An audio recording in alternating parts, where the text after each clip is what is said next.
If you like this video, hit that subscribe button. I put out new Storybook Brawl videos every single day at 9:30 p.m. EST, and turns out most of you guys aren't subscribed yet, so what are you waiting for? I'm a pretty small channel, so I do also pay a lot of attention to comments and likes, so let me know what type of content you guys want to see. Enjoy the video. What is up, everybody? I'm NoLucksGiven, and today we are going to look at a really powerful game that I had of Storybook Brawl. I grabbed some eggs and I was just rolling these lobbies, and then I was just rolling for some more eggs. Unfortunately, I forgot to press record when this brawl started, and luckily I noticed because it did turn out to be a pretty sweet game. But I'll just recap. I mean, we've got 5 units here. We're at 38 health. We purchased an egg on the first turn. Then I believe on the second turn, purchased the baby root and then one of these other 2 minions. Maybe purchased the Mad Mim at the same time. And then in the 4th shop, picked up the other 2 minions. But either way, we've been winning all of our early combats here, and now we are level 3. So apologies that I missed out on that first shop. Gonna go for an eeny meeny here and just continue the support train rolling. Pup is really strong in the early game, and Humpty Dumpty is really strong in the early game, and when you combine them, you are able to just make this insane comp. We're level 3, and we've got just such powerful units here. It will be a little bit of a shame if one of our eggs dies, but if they don't, then we are going to just continue to roll lobbies. We are up against the other lobby leader here with Pied Piper, and just moving around some things, seeing what we can make work. I think this is the best configuration, is to put those eggs in the middle there, so that way they're just getting the most support possible. And there's definitely could be some other ways to go for it, but we just want to keep our eggs for as much as we can. We are going to deal with the ranged unit. That's really nice, and looks like our eggs are going to survive. Awesome. Yeah, we're just crushing people. I mean, we have a little bit of a lead because of the forbidden fruit as well, and then just continuing with that lead because of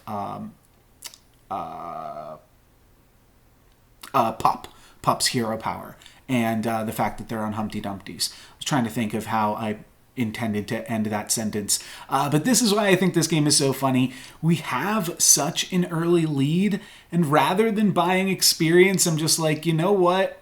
I want to roll, and I want to try to find this treasure, because if you're winning a lobby and then you can just pick up the Easter egg treasure, it's going to be really, really tough for people to stop you. So I get a little bit cheeky with it here and just spend my entire turn rolling for some eggs. And that is why this is the egg roll game, because I am just rolling for eggs basically the entire time until my eggs get cracked and I have to pick up a new strategy. But I just thought it was funny, and you know, always trying to make some sweet things happen. I think there is a little bit of a balance on this channel between trying to make the most optimal plays and trying to figure out the plays that are going to be the best content.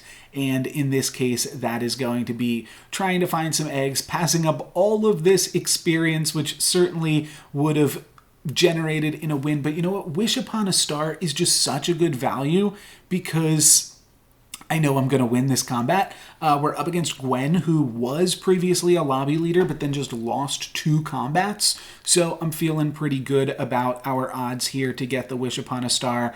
And maybe I don't just want to spend all of my gold on every turn egg rolling. I do have to decide if I want to lock for this copycat or potentially buy the copycat and sell out of these Humpty Dumpties at some point. It's only going to get harder and harder to find these Humpty Dumpties, and copycat is the premier endgame strategy. We are going to kind of zip past level 4 because we're going to get some more experience after we win this combat. Fingers crossed. Like I said, I'm feeling pretty confident. I'm saying not now. I'm saying in the moment, I'm feeling pretty confident that we are going to be able to win these combats. I don't want to get too cocky, and one of the funny things with these egg comps is they can all fall apart rather quickly. I do think that the Godmother could also be pretty good alongside these eggs because they will just be growing like when this Brave Princess dies, and that'll just give me some additional stats here. Looks like we might lose an egg, but no, we are not going to lose an egg. We're going to keep on keeping on, hit Gwen for 10, and get some bonus XP there. Also get the Brave Princess Slay. And now we've got Treasure Map to go for. Power Orb also is just good on the current board. Arthur is good because we have a prince. We are going to be playing up against a Miri. One of the reasons I don't take Treasure Map is because I am considering, like, well, it's going to go to waste if I find a Humpty Dumpty. Because if I find a Humpty Dumpty, I need to buy her. And if I do so, that is going to mean that we are throwing away this treasure map. So I'd rather just have something in the case that we get this Humpty Dumpty online. Moving the eggs to the back a little bit, but I still want to try to make them work. And here, I'm just rolling for eggs. You know, I gotta do it. But I will stop down and TLK this Hippocampus because TLK the Brave Princess, because the Brave Princess is a upgraded unit already, and I think the Hippocampus is pretty good. We're almost about to be level 5, but an upgraded Hippocampus I think is a decent sense of direction, and here I think I say, you know what, it's time to get out of Egg Town. Let's go ahead, just grab a Black Cat. That's going to pump up the Hippocampus. And Black Cat is also pretty strong when you are playing Pup. I could have put it in that second spot and it would have gotten a decent amount of stats, but I also wanted it to try to die, and looks like it is egg cracking time here. So we got out of the egg game just in time. And let's see, can Grandmother trade with this? No, it cannot. But we'll get to get a positive battle here and get 2 for 1. We don't have any sort of a backline, though, so we are going to lose this combat. And that also means my opponent is going to keep their needle nose daggers, but we lose our first combat here, and we lose our eggs. So it looks like we got out of the egg thing right at the correct time. We do have some decent support on this Polywoggle, which is kind of fun, especially because we just hit tier 6. Friendly Spirit also seems like it could be pretty good alongside Pup. Pup is interesting, though, because right now, like, we gained a bunch of XP with Pup, but right now is just about the time that Pup's hero power really starts to just be flavor text, because you see with that last combat, we were just able to trade with a bunch of things that my opponent was doing, and we did get some 2-for-1s, but you need to get like all 2-for-1s, because if you don't, then once it gets to your backline, then things start looking pretty scary. Now, Cat's Call is really good with Pup with this support configuration. You put a support in 5 and then a support in 7, but it's also really great with Hippocampus. So this should be pretty good for us here, and we're up against Morgan. She did just get a treasure, probably a level 4 treasure, I would have to imagine, but we're probably going to take her out here. I don't think a level 4 treasure is going to be enough to save her. One of my opponents had a level 4 treasure. It was probably, Wonder Waddle or something. Already had a level 4 treasure. We're going to get a level 6 unit, though. So that is pretty sweet. Speed running to a level 6 unit. Let's see where this Friendly Spirit goes. Back on the baby route, and then we get a bunch of cats in there. 7 3s and 4 6s. That's like basically Geppetto level. I do think we will be able to take out my opponent here, though. Actually, they're looking pretty strong. Let's see, how much of these supports can we eat up in the meantime? We're going to wind up trading with their Evil Witch. Oh, wow, we actually just traded with their spells. So good for Morgan. Their 4-cost treasure actually did save them because it was Deck of Many Things. Robin Wood seems great, though, especially if we can engineer it so that we are putting the buff onto Friendly Spirit, which I think we will be able to do so. And I'm just going to take a roll. I'm surprised I'm not going for the Lancelot here, though. That seems like it could be good. The End also seems like it could be pretty fun, though, here, just to grab some additional treasures. Interesting to note that Good Witch was better than the Baby Root now, because we don't have a Cat's Call.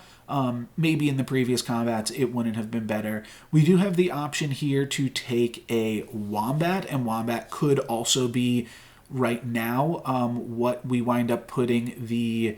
So basically, if we have Mad Mim supporting 2 units, cut the baby root, move the other thing to the back line. Oh, I'm just going to play this?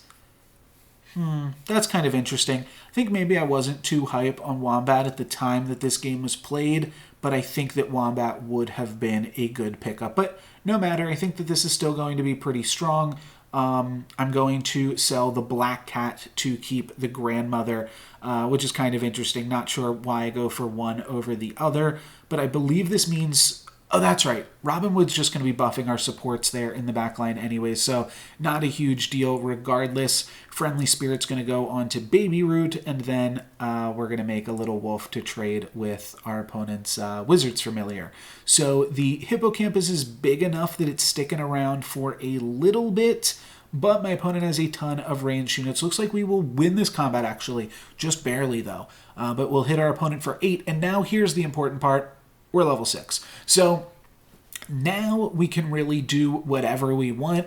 The game really isn't about egg rolling anymore at this point. I just thought it was funny in the early game, like literally spending an entire turn. There's our old pal Humpty Dumpty, spending an entire turn just rolling for eggs, and now we've got nothing to show for it. But that really did, those eggs really did help us, and I think Pup, this is like a great way to play Pup, is to just make yourself really, really strong in the early game and then buy a ton of XP. And then you will beat everybody else to 6. You'll be able to grab some great treasures. Here I can sell Chicken, grab Robin Hood plus 4 glory. Hopefully that's enough. I could also go for Oni King because I do have that monster, but I think Robin Hood plus 4 glory seems like a good avenue here.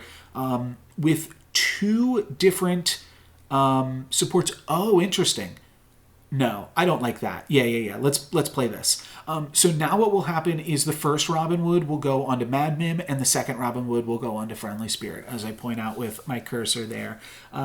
So that is actually pretty decent to get a little bit of a buff onto the Friendly Spirit in that way, but it's going to get shriveled. So that is kind of annoying, and this dragon is going to take out the Mad Mim. So my opponent does a pretty good job to stop a lot of what we were trying to do in this combat, and it's really going to rely just on my Hippocampus here, and I don't think it's going to be large enough, but... Actually, it is. Wow. Okay, we win another combat just based off of that TLK'd Hippocampus. Hippocampus is pretty strong. I mean, a 2153. And that means we get a free level 6 unit. It's a pumpkin. Interesting. Pumpkin does work well with the wolf in sheep's clothing, but it doesn't really work well with anything else we're trying to do. The question will be, now that we have a pumpkin, do we find the path to evil more appealing than the path to good boy? And this Medusa is certainly making me question my reality here a tiny bit. I could also take a Mixawazzle on the Hippo, and we get a really good roll from it, but importantly, if I'm able to find a TLK this turn, we'll have an upgraded level 5 unit, so I think I will take this chicken and continue to roll for True Love's Kiss, because we have so much extra stats on this animal that it would be amazing to capitalize on them. Considering the Merlin's test, though, here, that's definitely an option too.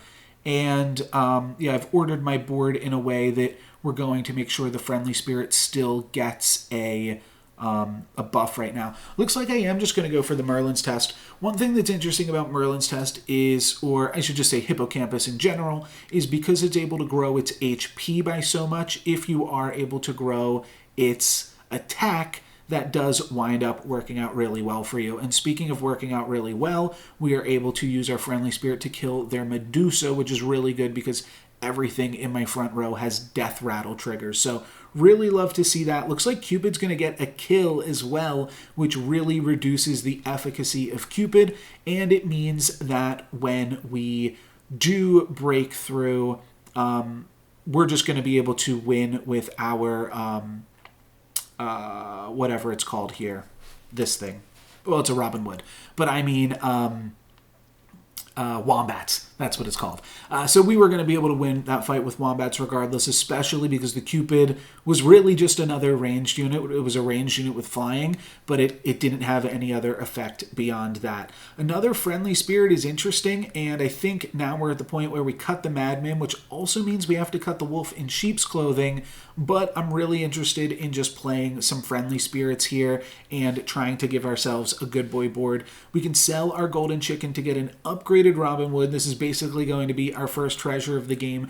Singing Sword seems pretty good. I think this is also reasonably early enough for an Ivory Owl, and then also Phoenix Feather is just extremely powerful too. So a lot of options here as far as what to take, but I do think that we have time to make use of the Ivory Owl, so that is what I'm going to go for. An Ivory Owl definitely works well with the Hippocampus, so I do not mind that.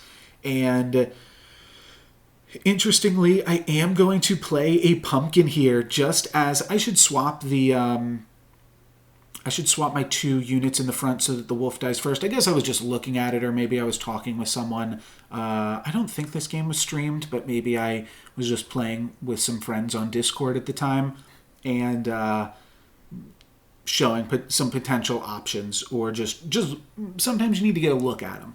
And maybe I just wanted to get a look at some potential options there. Really strong Miri board here. Only 6 Miri triggers, but they've also had 2 Prince Arthurs for a decent amount of time now. The mittens aren't really a thing that we have to worry about, but they will eventually reach our backline here now that the Hippocampus is taken out. The big thing is going to be, can we deal with this Juliet? We are going to get 2 things from the pumpkin, so that means that Romeo attacks into Spellweaver first, and then we're able to take Romeo out. How big is the Juliet? 31, 37. That is going to be enough to kill Robin Wood. If we won that 50-50 there, we don't take 7, but unfortunately we did. So that is going to be death for us in that combat. Still definitely want to find a good boy. I would love if we already had, because then we could have knighthooded it. Another Robin Wood is also kind of interesting, but it's not super powerful. And then the other option here is to just take this Doom Breath and instead go into some type of evil-related comp. Nothing worth Beauty's influencing again. Just so many Robin Woods. I do wonder if I even consider the Elmwood there. No, not really. We're just set up so well for a good boy comp more than anything else. So I do think that that is what I want to go for.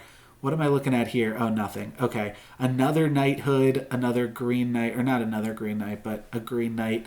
There are some level 6 supports, so we could potentially look at those eventually. That's a pretty nice spell because it means that the Robin Wood trigger is going to go onto our first friendly spirit, but really did not get that much more powerful after this fight. So definitely a little bit awkward here, but the friendly spirit will get to trigger if that goes on Robin Wood. There we go. Then that gives us a really powerful end game unit, and I think that's going to be enough to walk this fight here a little bit. Wizard's Familiar will attack. Oh, never mind. We'll attack into the Wizard's Familiar, and then we just barely don't kill it. So we'll have to use our Robin Wood attack to hit that. And then Hippocampus gets to trade with something. Their Hippocampus attacks in, and our Robin Wood gets to attack in again. So this is going to be a kill onto Merlin, hitting them for 12. Puts us in the top 3. We do just have to worry about that Miri, and Miri doesn't scale. Oh, wow. We're in the finals now already. So it's finals time. Miri doesn't scale. I think it's Copycat time. Copycat seems like it would be definitely decent on this board. Nothing particularly exciting, but it's going to be a play nonetheless. So we'll put the bigger Copycat on, trying to figure out what else we should do. If we should play down a unit, we'll figure that out in a second, and here's our answer. We can pick up a friendly spirit, and that's going to mean that Copycat is just going for that. So probably just going for Ring of Rage, get a few additional stats onto the friendly spirit, and then hopefully we can pick up a good boy at some point at our earliest convenience here. We'll throw the pumpkin back in. Could go for this purple spell here. Could also go for Princess Peep, and actually go for Princess Peep here, and I don't think that's bad.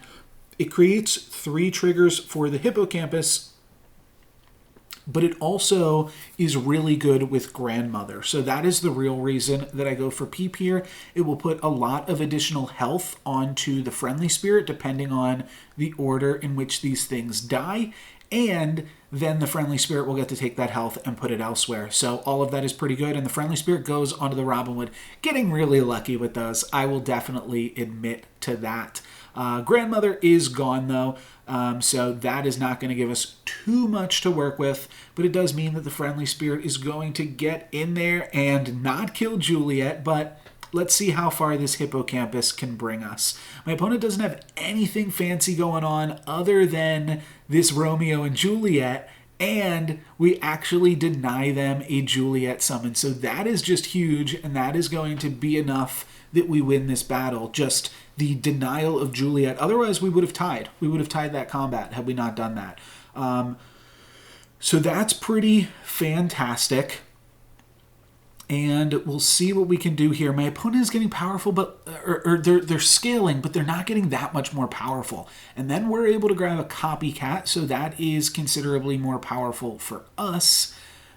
But, I mean, it's not like we are really scaling that hugely. We do need to find a good boy here eventually. But once we find a good boy, now that we've got this upgraded copycat, we'll be in a good spot. Moonsonghorn is definitely better than Power Orb. The only question is, like, do we just want to skip because that's 2 more gold that we can put into rolling? So that is what I decide to do. I'm like, okay, I don't think it's that useful. And I do actually think a Cupid could be pretty useful. Cupid is pretty good against Miri. They're just doing, like, very straightforward things. So I think that that is what I'm going to go for. I think I do still want Copycat in 1 and then just put Cupid into 7. But we are going to go for a slightly different option here. Let's sell 2 things really quick. Come on, go, go, go, go, go. Okay, whew, close one. So Robin Hood in the front, I don't know if this is like super great. I could have taken this opportunity to put Cupid in the front here. The reason that I don't is just because Cupid is so good. But had I put Cupid in the front, it could have attacked Romeo, 1 and 3 to attack Romeo, and that could just be enough to win a combat straight up. So that could have been really strong. We are getting a bunch of extra health onto Friendly Spirit here. Looks like Cupid is still going to do a decent amount of work, and as should Friendly Spirit here. It's going to give something plus 50 health. Oh no, it doesn't die. Okay, well now it gets to give something plus 60 health, still not dead, here it goes. And that is all going to go onto the hippocampus. So absolutely huge hippocampus, but we still got a battle to play. And let's see if I rearrange any of what I am doing here. Now, I do think I should probably have Copycat attacking first, or Cupid, because Cupid could scam the Romeo. And that I should definitely put the Robin Hood back in the back line. Could pick up a second Pumpkin. Don't think that that's going to be super useful for us. Could pick up a second Cupid. You know what? That is pretty good. And I just remembered what game this is. I have it down in my notes. This is the game where I backline 2 Cupids. Never do this. So if Cupid attacks a Cupid, then the Cupid will attack something else in your own back line and force that thing to attack something else. So if you have backline 2 Cupids, oh, wow. Oh, I don't do it. That's right. I forgot. My opponent has exploding mittens, so I pick up a greedy, and I save myself from the ability to get my Cupid. Because what would have happened is that Cupid would have attacked my Cupid, and then the Cupids would have just killed each other.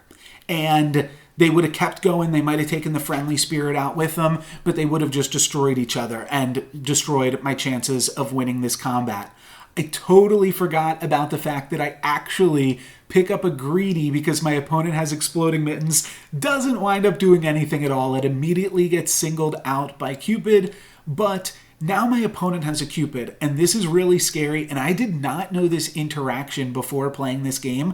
I do now, and I'm here to save you guys from it. I actually have a clip that I will be showing, but I do put the Cupid in because I didn't know. I didn't know. But the crazy thing here is my opponent also doesn't know. They don't know that I've got 2 Cupids, but assumedly, they do not know this interaction because what happens is my opponent winds up backlining, and this is a really interesting decision point too. Oh, do I go for it? No. Do I grab a level 5 treasure here? Is that what happens? Is that why I never run 2 backline Cupids? Okay, I just take a tier 5 treasure and toss the power orb. I mean, last combat of the game, might as well... No, okay, I don't go for it. I don't... Ironically, like, it would have been such a good play. I was like, please do that.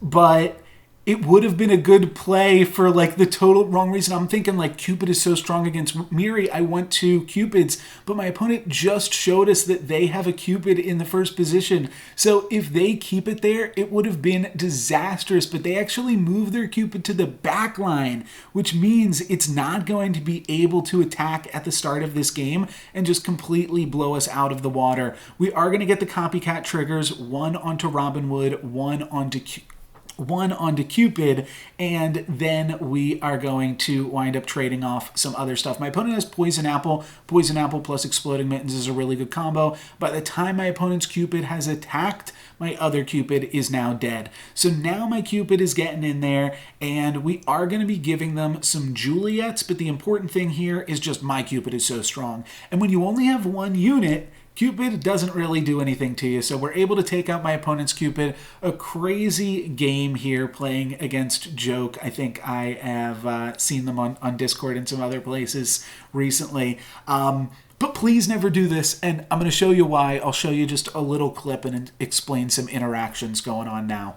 So this is just a test game looking at trying just to test some interactions that can happen in Storybook Brawl. And I'm actually going to pick up a Darkwood Creeper here because that is an additional interaction. It winds up making this video a little bit more complicated than it needs to be. But what's going to happen is my opponent's Cupid will attack us, and then my Cupids are just going to keep on going back and forth. And this is a silly example because we've got a Soul Tack here, which means the damage to the Cupid is prevented. But the purpose of this is just to show you that these Cupids in general are going to kill each other. Now what's really funny here is they wind up not killing each other because of Soul Tack, and this used to be an interaction that just totally bugged the game.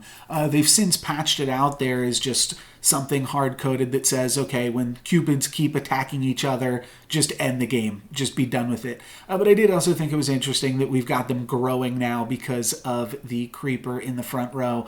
But I just wanted to illustrate, you can think about how this would have impacted the brawl you just saw, because if that was the case, let me just rewind here, just have something going while I'm talking.